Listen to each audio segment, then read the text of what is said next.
ചാലക്കുടി. കഴിഞ്ഞ നിയമസഭാ തിരഞ്ഞെടുപ്പിൽ അവിടെ വിജയം നിർണയിച്ചത് 1000-ൽ താഴെ വോട്ടുകളാണ്. വെറും 1057 വോട്ടുകൾ. ഇത് ഏതെങ്കിലും വ്യക്തിയുടെ ജയമോ പരാജയമോ അല്ല, മറിച്ച് ഒരു മണ്ഡലം മുഴുവൻ നൽകുന്ന ഒരു സൂചനയാണ്. അതുകൊണ്ട് നമ്മളിവിടെ വ്യക്തികളെക്കുറിച്ചല്ല സംസാരിക്കുന്നത്. വിവരങ്ങളെ അടിസ്ഥാനമാക്കി ചാലക്കുടി എന്ന മണ്ഡലത്തെ മനസ്സിലാക്കാനും മികച്ച ഭരണത്തിനുള്ള ഒരു രൂപരേഖ കണ്ടെത്താനുമാണ് ഈ വിശകലനം. കേരളത്തിന്റെ രാഷ്ട്രീയ ഭൂപടത്തിൽ തൃശൂർ ജില്ലയിലാണ് ചാലക്കുടി മണ്ഡലം. നമുക്ക് ഈ രാഷ്ട്രീയ സാമൂഹിക ഭൂമികയുടെ ഉള്ളറകളിലേക്ക് ഒന്ന് ആഴത്തിലിറങ്ങിച്ചെല്ലാം. അപ്പോ നമ്മൾ എങ്ങനെയാണ് ഈ വിശകലനം മുന്നോട്ട് കൊണ്ടുപോകുന്നത് നോക്കാം. ആദ്യം ചാലക്കുടിയിലെ ആ നേരിയ ഭൂരിപക്ഷത്തിന്റെ കാരണങ്ങൾ പരിശോധിക്കും. പിന്നെ നമ്മൾ കേൾക്കാൻ പോകുന്നത് അവിടുത്തെ മണ്ണിന്റെ ശബ്ദമാണ്, ജനങ്ങളുടെ യഥാർത്ഥ പ്രശ്നങ്ങൾ. തുടർന്ന് കണക്കുകളിലെ സൂചനകളും പഴയ തെരഞ്ഞെടുപ്പുകളുടെ പാഠങ്ങളും വിലയിരുത്തും. അതിൽ നിന്ന് ഭരണത്തിനുള്ളൊരു പുതിയ രൂപരേഖയുണ്ടാക്കി വിജയത്തിലേക്കുള്ള വഴിയെക്കുറിച്ച് നമ്മൾ ചർച്ച ചെയ്യും. നമ്മുടെ ആദ്യത്തെ വിഷയത്തിലേക്ക് വരാം. ഈ മണ്ഡലത്തിന്റെ രാഷ്ട്രീയ ഭാവി ഒരു നൂൽപാലത്തിലാണ് നിൽക്കുന്നത്. അതുകൊണ്ടുതന്നെ ഇവിടെ ഓരോ തീരുമാനവും നിർണായകമാണ്. എന്തുകൊണ്ടാണ് ഈ മണ്ഡലം ഇത്രയേറെ ശ്രദ്ധ നേടുന്നത്? കാരണം ഇവിടുത്തെ തെരഞ്ഞെടുപ്പ് ഫലം അത് തീരുമാനിക്കപ്പെടുന്നത് വളരെ വളരെ ചെറിയ ഒരു ഭൂരിപക്ഷത്തിലാണ്. ഇത് അവിടുത്തെ രാഷ്ട്രീയ സാഹചര്യത്തിന്റെ ഒരു നേർക്കാഴ്ചയാണ്. ഈ കണക്കു നോക്കൂ. 2021-ലെ തെരഞ്ഞെടുപ്പില് വിജയിയെയും പരാജിതനെയും വേർതിരിച്ചത് വെറും 1057 വോട്ടുകൾ മാത്രം. അതായത് പോൾ ചെയ്ത ആകെ വോട്ടിന്റെ 1%. അത്രമാത്രം. ഈ ചാർട്ടിലേക്ക് നോക്കൂ. വോട്ടർമാരുടെ മനസ്സെങ്ങനെയാണ് മാറുന്നതെന്ന് വ്യക്തമാണ്, അല്ലേ? 2016-ൽ LDFന് അനുകൂലമായിരുന്ന ജനവിധി 2021 ആയപ്പോഴേക്കും നേരിയ ഭൂരിപക്ഷത്തിൽ UDFന് അനുകൂലമായി മാറി. എന്തായിരിക്കാം ഈ മാറ്റത്തിനു പിന്നിൽ?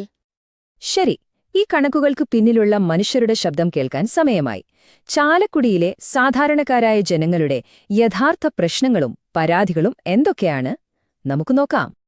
ചാലക്കുടിയെന്നു പറയുമ്പോൾ അതൊരു പ്രത്യേകതരം ഭൂപ്രകൃതിയാണ്. നഗരവും ഗ്രാമവും ഒത്തുചേരുന്നൊരിടം. ചാലക്കുടി ടൗൺ മുതൽ അതിരപ്പിള്ളിയുടെ വനമേഖലകൾ വരെ നീണ്ടുകിടക്കുന്നു.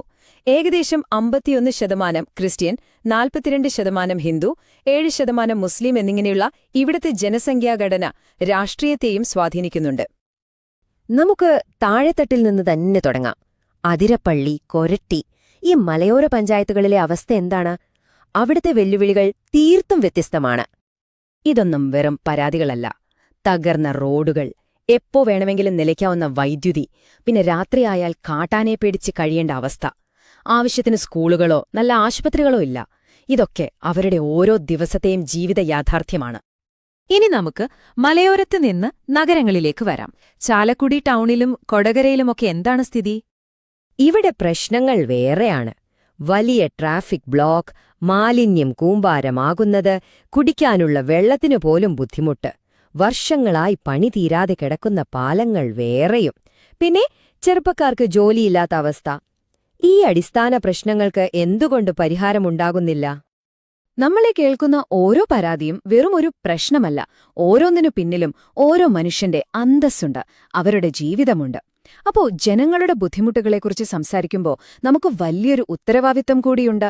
അത് ഓരോ വ്യക്തിയുടെയും അന്തസ്സിനെ മാനിച്ചുകൊണ്ടുള്ള ഒരു ഭരണത്തിലേക്കുള്ള വിളിയാണ്. ഓക്കെ, ജനങ്ങളുടെ പ്രശ്നങ്ങൾ നമ്മൾ കേട്ടു. ഇനി നമുക്ക് വീണ്ടും രാഷ്ട്രീയത്തിന്റെ കണക്കുകളിലേക്ക് വരാം.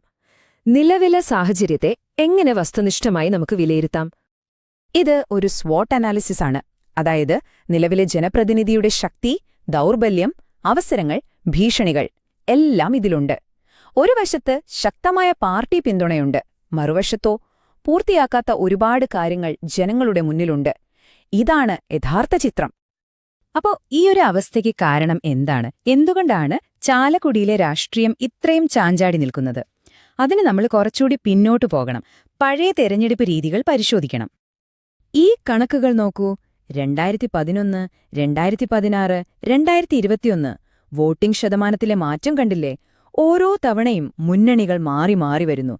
ഇത് കാണിക്കുന്നതെന്താണ്? വോട്ടർമാർ ഒരു പക്ഷത്തും സ്ഥിരമായി നിൽക്കുന്നില്ല. അവരുടെ വിധി നിർണായകമാണ്. എന്തുകൊണ്ടാണ് വോട്ടർമാർ ഇങ്ങനെ മാറി ചിന്തിക്കുന്നത്? കാരണം ഇതാണ്: സാധാരണക്കാരെ ബാധിക്കുന്ന വിലക്കയറ്റം, ഗൾഫിൽ നിന്ന് തിരികെ വന്നവരുടെ തൊഴിലില്ലായ്മ, തീരാത്ത വന്യമൃഗശല്യം, ക്ഷേമ പദ്ധതികൾ മാത്രം പോരാ, കൺമുന്നിൽ കാണുന്ന വികസനം വേണം എന്ന ചിന്ത. ഇതൊക്കെയാണ് പാർട്ടിക്കപ്പുറം അവരുടെ വോട്ടിനെ സ്വാധീനിക്കുന്നത്. ഇതുവരെ നമ്മൾ പ്രശ്നങ്ങളാണ് ചർച്ച ചെയ്തത്. ഇനി പരിഹാരത്തിലേക്ക് കടക്കാം. വ്യക്തമായ 4 ഘടകങ്ങളുള്ള ഒരു ഭരണരൂപരേഖ. ഇതിനെ ചതുർമുഖ തന്ത്രം എന്നു വിളിക്കാം. ഇതിലെ ആദ്യത്തെ 2 മുഖങ്ങൾ: 1, ശിവനെപ്പോലെ തെറ്റായ ഭരണത്തിനെതിരെയും വിഭജന രാഷ്ട്രീയത്തിനെതിരെയും ഒരു സംശയവുമില്ലാത്ത ശക്തമായ നിലപാട്. 2, വിഷ്ണുവിനെപ്പോലെ സമൂഹത്തിൽ സമാധാനവും സ്ഥിരതയും ഉറപ്പാക്കുന്ന ഒരു സമീപനം. അടുത്ത 2 എണ്ണം. 3, ബ്രഹ്മാവിനെപ്പോലെ പുതിയ ആശയങ്ങൾ, പ്രവാസികൾക്കുൾപ്പെടെ പുതിയ തൊഴിലവസരങ്ങൾ. 4, ദുർഗയെപ്പോലെ സമൂഹത്തിലെ ഏറ്റവും ദുർബലരായവർക്ക് ഒരു സംരക്ഷണ കവചം തീർക്കുക, മതേതര മൂല്യങ്ങൾ സംരക്ഷിക്കുക. ഈ തന്ത്രം കടലാസിൽ മാത്രം പോരല്ലോ. ഇതെങ്ങനെ പ്രവൃത്തിപഥത്തിൽ കൊണ്ടുവരാം? ഉൾക്കാഴ്ചയിൽ നിന്ന് വിജയത്തിലേക്കുള്ള ആക്ഷൻ പ്ലാൻ ഇതാണ്. വെറും വാഗ്ദാനങ്ങളല്ല വേണ്ടത്, ജനങ്ങൾക്ക് നേരിട്ട് കാണാനും അനുഭവിക്കാനും പറ്റുന്ന 3 കാര്യങ്ങൾ. 1, മുടങ്ങിക്കിടക്കുന്ന എല്ലാ റോഡുകളും പാലങ്ങളും പൂർത്തിയാക്കുക. 2, എല്ലാ പഞ്ചായത്തിലും 24 മണിക്കൂറും കുടിവെള്ളം ഉറപ്പാക്കുക. 3, പ്രാഥമികാരോഗ്യ കേന്ദ്രങ്ങളുടെ നിലവാരം ഉയർത്തുക, ഒരു 24 മണിക്കൂർ ആശുപത്രിയെങ്കിലും ഉറപ്പാക്കുക. ഒരു കാര്യം നമ്മൾ എപ്പോഴും ഓർക്കണം. ജനങ്ങളിലേക്ക് ഇറങ്ങിച്ചെല്ലുമ്പോൾ അവരുടെ സ്വകാര്യതയെ നമ്മൾ ബഹുമാനിക്കണം. അവരുടെ അനുവാദമില്ലാതെ അവരുടെ വിവരങ്ങൾ ഉപയോഗിക്കുന്നത് ശരിയല്ല. അത് ഇന്നത്തെ ജനാധിപത്യത്തിൽ ഏറ്റവും പ്രധാനപ്പെട്ട ഒരു കാര്യമാണ്. അപ്പോ എന്റെ അവസാനത്തെ ചോദ്യം ഇതാണ്: തിരഞ്ഞെടുപ്പുകൾ കേവലം കണക്കുകളും ഡാറ്റയും ഉപയോഗിച്ചുള്ള ഒരു എഞ്ചിനീയറിംഗ് മാത്രമായി മാറുമ്പോൾ അവസാനം ജയിക്കുന്നതാരാണ്? ജനങ്ങളാണോ അതോ സംവിധാനങ്ങൾ മാത്രമോ? നിങ്ങൾ ജനങ്ങളെ കേന്ദ്രീകരിച്ച് പ്രവർത്തിക്കുന്ന ഒരു നേതാവാകാനും നിങ്ങളുടെ നിയോജക മണ്ഡലത്തെ ഉയരങ്ങളിലെത്തിക്കാനും ആഗ്രഹിക്കുന്നുവെങ്കിൽ blueprintstrategies.ai യുമായി mgrar@blueprintstrategies.ai 08042041602 എന്ന നമ്പറിലോ ബന്ധപ്പെടുക. രാഷ്ട്രീയത്തിനപ്പുറം ഒരു ലക്ഷ്യം.